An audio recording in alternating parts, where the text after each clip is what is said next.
Lloyd Lee Choi is a Korean Canadian writer director who is passionate about representation in front and behind the camera. And Lloyd is deeply driven to highlight the minority and immigrant experience, rich with new and compelling stories to tell, stories that reflect the real world around us. Now, Lloyd's recent short film, Closing Dynasty, was supported through the Future Gold Film Fellowship, being one of three filmmakers selected by Netflix, Tribeca, and Goldhouse. Closing Dynasty has been Oscar qualified for the 2024 Academy Awards. So without further ado, let's welcome visionary filmmaker and storyteller Lloyd Lee Choi to the show. Welcome. Thank you. Thank you. Happy to be on. Well, I had the pleasure of watching Closing Dynasty, and what gave you the idea to create this story? Yeah, this was inspired by an actual run-in I had with a little kid, a little boy on the subway in New York City. He was maybe 6 years old, had the most incredible charm and confidence I've ever seen in my life. But he was by himself, and he tried to hustle me for money, try to get money out of everyone on the subway car. And so he always stuck in my head. And when the time came to write the script and come up with the idea for this application to Netflix and that film fellowship, he just popped in my head immediately, and I had to write a story about him, what his life is like, what he's about, um, and that's where it came from. You know, was this 6-year old actually on the subway by themselves, no parents? He was. It was a shocking image to see, and as you know, like just hundreds of people everywhere, packed train, and he wasn't. He felt very comfortable. Like he wasn't scared. He was very confident. He kind of owned, the surroundings. He owned the car. This was his kingdom, and I just found that so incredible. Also, heartbreaking. You wonder what his backstory is, right? You want to know more about him. And yeah, when I was writing, I just kept thinking, why? Why is he doing this? What is his life like at home? Yeah, yeah. So the real run-in was with a boy, but in the film you have a little 7-year-old girl. Why did you make it a girl? Mhm. It was through the casting process. I did spend a good 4 weeks trying to find a little boy to represent the kid I met on the subway. I just couldn't find a little actor who could hold the film, who had that natural charm and confidence that I wanted. So very last minute, I told my casting director, let's just open up to little girls. Let's just see who we get. And immediately we found three incredible options. But Millie, the little girl we cast. She just had this incredible energy, this infectious charm, and naturally she was precocious. She just was curious about everything, and that's the personality we want. Um, and so I felt we got lucky. It was very last minute. So for her, this wasn't really an acting stretch. I mean, it was. She had to swear in the film, and she never swears. So that moment where she had to swear a little bit, we had to talk to her mom and make sure it was okay. And her mom, who was on set with us every day, she just told little Millie, like, this is not you swearing, this is Queenie, the character, swearing. So it's okay to swear. Um, but this is her first film. She's never really acted in a full narrative film before, and she was incredible. She was like this consummate professional. She was in and out of character when I called action and cut, and yeah, she was incredible. You know, she that is interesting that this is her first film because she comes across like she's done this before. Mm. And I mean, when you were doing the casting process, uh, was this her first audition for anything? I think she's done a few auditions. Yeah, she's been wanting to do this. I think she's been in a print ad before. She's has taken a few steps to get into acting, but this was her first actual role where she's a character. She has lines of dialogue. We traveled her from LA to New York. She's never been to New York, so we flew her in the day before shooting and put her in wardrobe the day before, and we were just right at it very quickly without much prep. Yeah. Well, she portrayed some very strong street smarts in the film. Did you have to teach her that? No, that was her off the bat.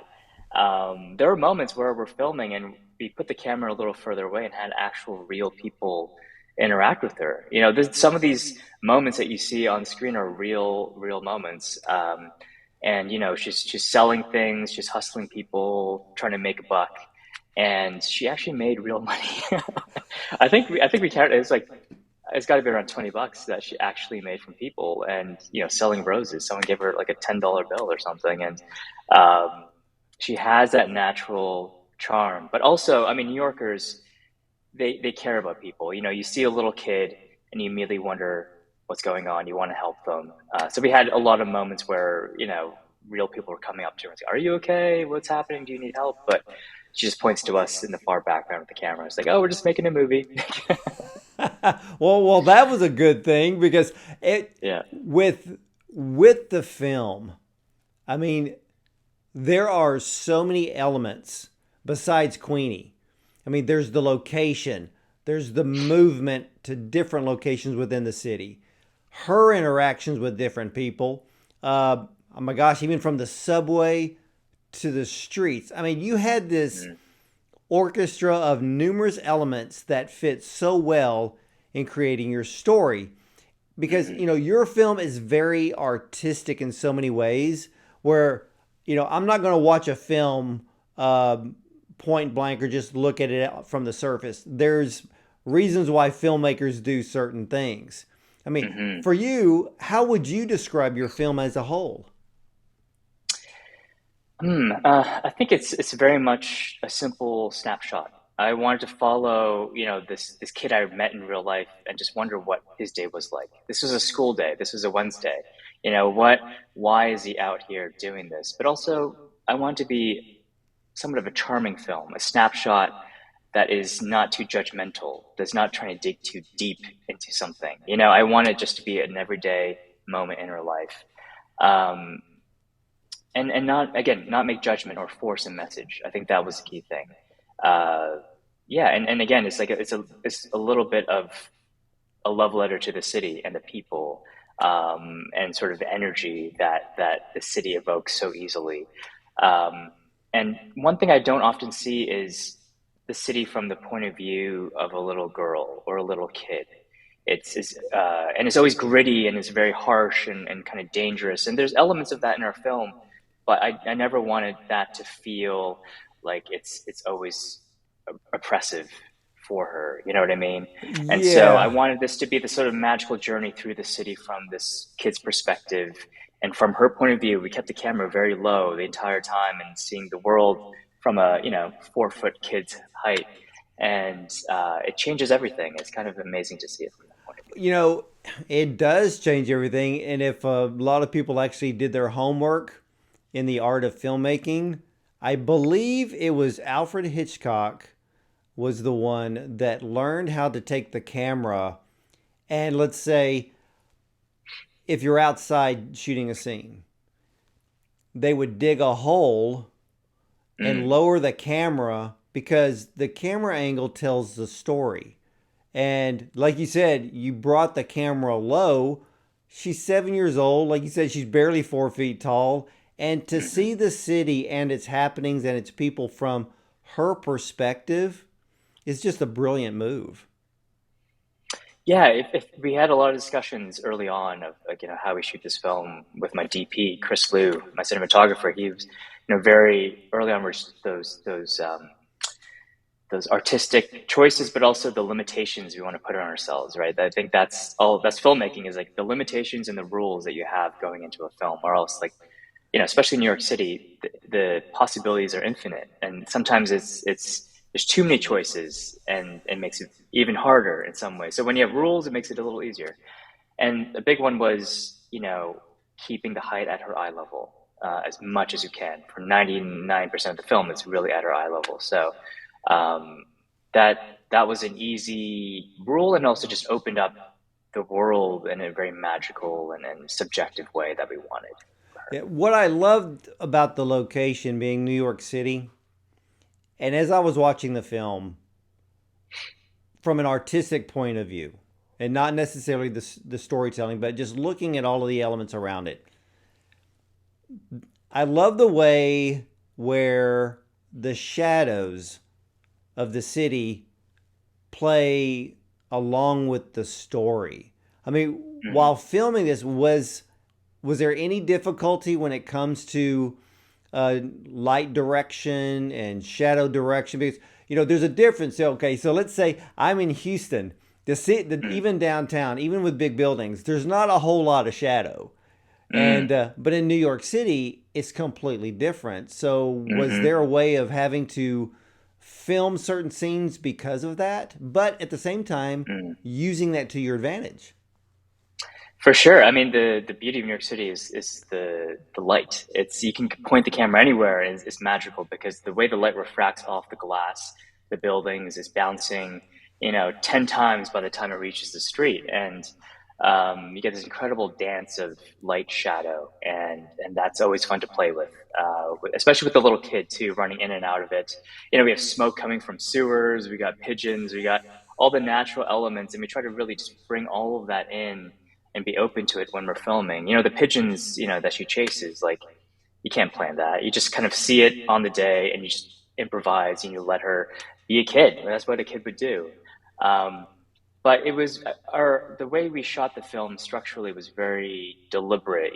For me, it's like she's a kid from a lower working class family, and you reveal that later on. But for me, I wanted this idea that she starts in the underground, goes to the surface level, and then when it's the most dangerous, she goes to up the steps. And each layer of the film, she's going up, making more money and progressing up the ladder in her own mind, right? But also it gets more dangerous, and that's when the climax of the film happens. Is it's on the second floor of a brownstone of a very wealthy, affluent brownstone, and I want to, like the city rat she is in the subway to the street level to the brownstone. It was very intentional to show that progression. Then that was really the most intense part of the film. And I don't want to give anything away because what I liked about that particular scene is it makes the audience think back to one element of the film where she's selling the flowers. So there's a Mm-hmm. link between one scene there and then to the brownstone, which I Mm-hmm. just really thought was great because Queenie, she knew she had a sense of knowing that there was value in certain things. Mm-hmm. It's more like when she found the fake diamond and then Mm-hmm. had to go, and which I thought was a really funny scene. Mm. You know, and so there's a contrast between what is of value and what is not, Mm. and I Right. love that. But that brownstone, that's a little bit of an intense scene in that Yeah. film, and I do love the way that you move the film along more from morning into the Mm-hmm. night. So again, it goes Mm. back to working with a lot of the light and the shadows and what's Mm. casting even upon her face because it all tells Yeah. a story. For sure, and it's a bit more dangerous too when you put the shadows in there, the lights, and just feeling a little bit of tension and danger as she walks into this open house essentially. So yeah. Well, when you're sitting in the editing room and you're going through all the footage, did you Mm. see anything that surprised you and just kind of gives you the thought of, oh, we could have never planned that? Oh my God. I mean, the real interactions we had with some strangers you just could never plan, right? You just hope for the best. The subway was a very challenging scene to shoot because this is not the biggest budget. We just went out on the street and steal the shots essentially, right? We just go on and shoot it, and with a very small crew. But the subway, it's real people. This is a real live subway. We had no control. We're planting some actors in there that she might interact with. Uh, a camera. We were kind of jostling around, but it was very chaotic. Yet when we watched the footage back in the editing, she was always in character. She was always present. It was all the stuff happening around her. This is like, maybe her second time in the subway. And she was still in character the whole time. And that's what blew me away. Was even I was panicked. I was like trying to figure it out. And she was totally fine. She was just like calm as a cucumber. And there was actually this one time she had a run in with the guy who didn't like us being there and kind of like yelled at us, and she just had no reaction. She's like, okay, and then walks away. And it was this incredible assuredness that she had, that was amazing to see. I when I watched the film the first time, because I watched it more than once. When I watched it the first time, and the way it ends, I was like, I get it. When I watched it the second time, I don't want to give it away, but there's a particular scene in the subway car, and Queenie says something, and when I watched it the second time, I didn't catch it the first time, because if you're watching it the first time, you're not going to realize that there could be a point of dialogue that's actually important. And then when I watched it the second time, and I was like, oh, now I'm getting it. And but it still doesn't give away the ending. But when you watch it the second time, then you actually start to put the story together more deeply. So what I learned from your film is that as adults, we underestimate the awareness that children have. I mean, they can sense when things are not going well with adults. And with Queenie, her idea is to find a solution. Yeah.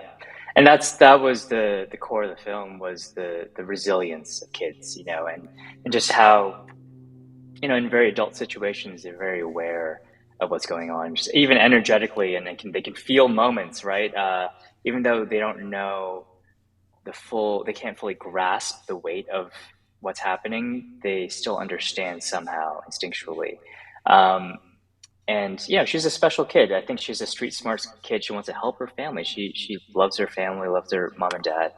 And there's a lot of little clues that I always love films that they plug things early that are so subtle, and you kind of hint at it later. And sometimes maybe on the first viewing, you don't really get it, but the second time you see it, you're like, oh my God, those are all connected. And um, a lot of those things I put in are her mimicking the people around her, and what she thinks she should be doing. And there's a lot of, even the cigarette is a big clue. And those are those are childlike things. Like for me, it was like making her feel more adult than she really is. She's growing up a little too fast, and there's obviously the bittersweet heartbreak around that. Um, so yeah, that was something I was conscious of. Yeah, there's a couple of moments where if you're paying attention, you're going to pick up those moments again that connect to a moment later in the film, which is Hmm. what I love because yeah, with short films, sometimes you just have to watch them more than once because your Hmm. film there not only is there a compelling story, it's very artistic from the point of view of the cinematography. Hmm. Hmm. So when I went back, I think it was the third time I went to watch it again because I was kind of breaking it down. Mm. Who did the music scoring for this film? Because it was so fitting for the story and the location. Mm. I mean, the score was so 1920s, 1930s, which just fits New York City. Yeah, we had an amazing composer, Charles Humanry, and it's a mix of composed music and you know music that we found, but that evoked that certain tone that I was listening to while writing the film, actually. And it's that weird middle ground of nostalgic and heartbreaking. I don't know. It fit it perfectly. I can't, it's hard to explain it. But when you watch it, it just naturally fits. Um, but it's also not too it's not too melancholy, if that makes sense. No, It still it's not moves. There's a it, charm. Yeah. yeah, and it was funny was is I didn't pick up the music score or really pay attention to it Mm, until Queenie was leaning up against that fence and she was kind of playing around with a cigarette and mm, holding it and trying to see, kind of act like a grown up. And then that's when mm, I kind of paused it, I rewound it a bit, and then I'm like, mm, let me listen to that score because I'm like, because the film being modern day, mm, but New York City just evokes the past every mm-hmm. single day. Oh yeah, yeah, yeah, yeah. It's just something you feel the history, you feel the nostalgia in New York, which is why I love it. There's every street you walk down, every restaurant or bar you go into, you can feel a sense of stories all around you. And for me, that's that's the beauty of New York City. Why I live here is it's quite inspiring to feel that sense of history, energy. Um, and the music just fit perfectly. I don't know, something about it. It was hard to describe. Yeah, when we put it on the cut, we put it on the edit, and let it play with her scenes. Even though it wasn't timed perfectly, it evoked that right feeling. Uh, that was still playful, and yet there's something underneath it that wasn't quite right too. Yeah. Yeah, I also like the fact that you used very limited dialogue Mm, mm-hmm, because the dialogue is only there for certain situations when she's really interacting with an adult. mm-hmm, Um, but then you're using the camera, you're using the music score, and it's just filling in all of these spaces. And because at the same time, when there's no dialogue, there's you're focusing on her wonderment. You're focusing on mm-hmm, what is she thinking? What is she about to do next? mm-hmm, So it mm-hmm. just flows so well. I mean, how did you create the storyboard for this? Mm.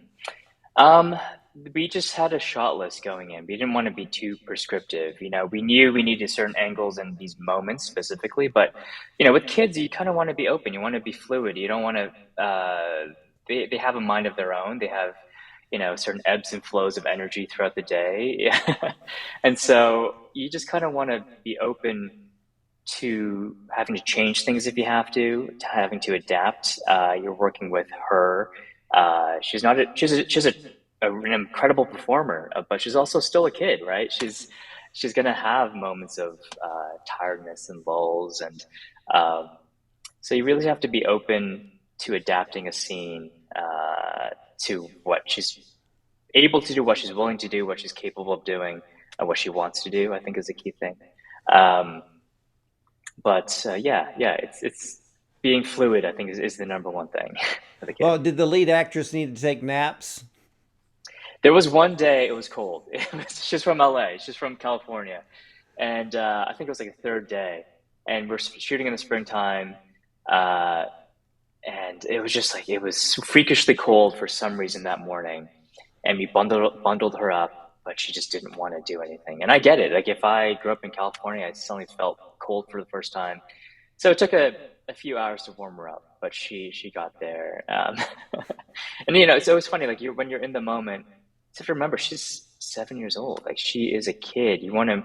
For me, it was so important for her to have a great experience filming this. She's always having fun. This never feels like hard work. There's moments where we all get tired, but you still have to bring her back to make this feel like it's playtime. I always want her, and I think she will always remember this experience as a very fun moment. And it was hard work, but it was worth it and gratifying because it was hard work. Um, so it's been fun. Honestly, it's been very fun seeing her grow up over the last year and a half. It's been I don't know if you have kids. I don't have kids, but it's the harshest mirror of time, and you cannot. Always that constant reminder. So every time I see her at a festival, every month or every other month, she's growing up. Her teeth fill in. Her vocabulary changes. Her little mannerisms change, and I can't imagine being a parent seeing that happen every month. Yeah, I mean, you've given her an incredible film start, that's for sure. Yeah, yeah, I hope so. She's a star. She's incredible. Well, what would you like the audience to leave with after seeing your film?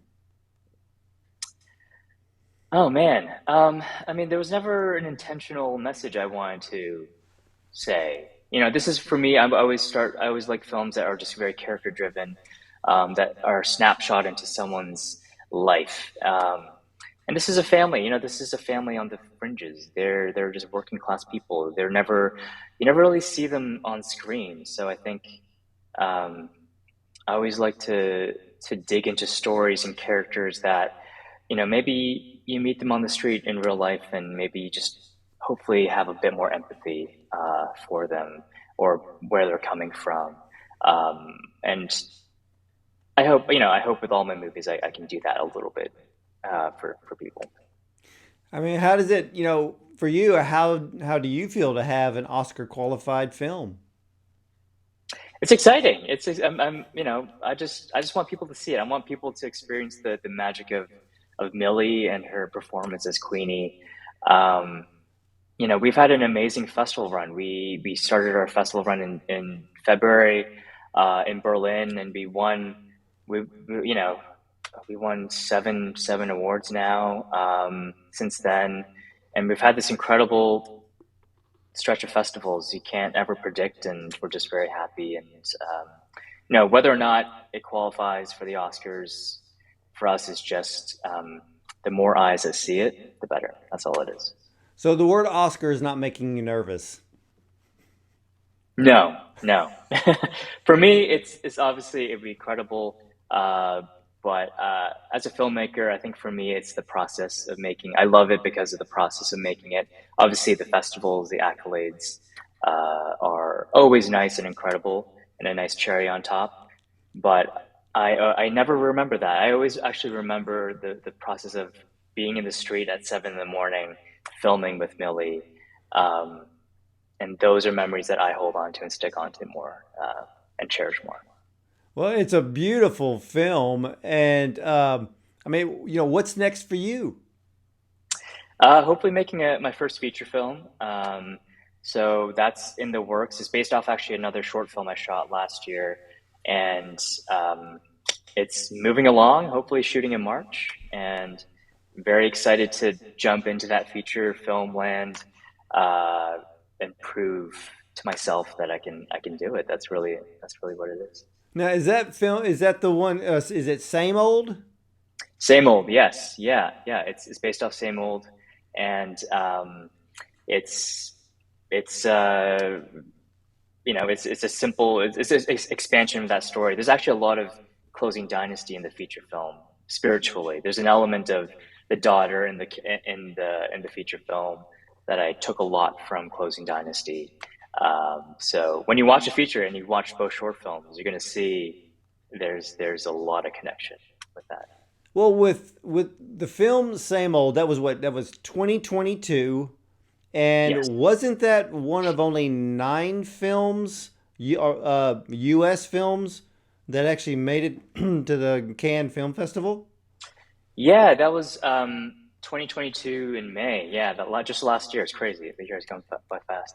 Um, that was it premiered as one of nine films in the main competition, the only U.S. film, and it was my first ever film festival. So it was a crazy experience, and opened a lot of doors and changed my trajectory for sure, and very grateful for that experience. And then at the same time, though, I was already filming Closing Dynasty. So when I got the news for Cannes, I was in the middle of production for Closing Dynasty. And yeah, at first I thought it was a scam. I didn't answer this random foreign number for 3 days, and then he just because I was shooting, I kept declining the call, and the programmer at Cannes emailed me saying you should pick up your phone, and I picked up the phone on the next ring and found out. That's actually incredible. I mean, Cannes is like the epitome of the film festivals, and I've heard this Mhm. from others where they get contacted. Even some that appeared at Tribeca this year, they were contacted and they're like, is this real? Is this a Yeah. scam? And then they have to remind themselves, wait a minute, we submitted the film, so maybe it is Yeah. real. So, Yeah. It's crazy. People don't realize the small percentage it is to get into any festival.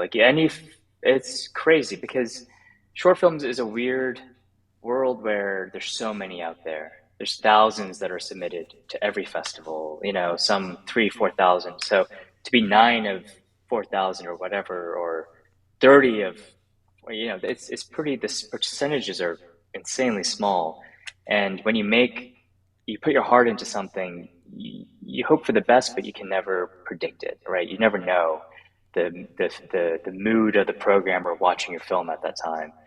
Um, and then I think for features, it's a different landscape. If you have a star, you're very likely to get in, or and there's less films out there.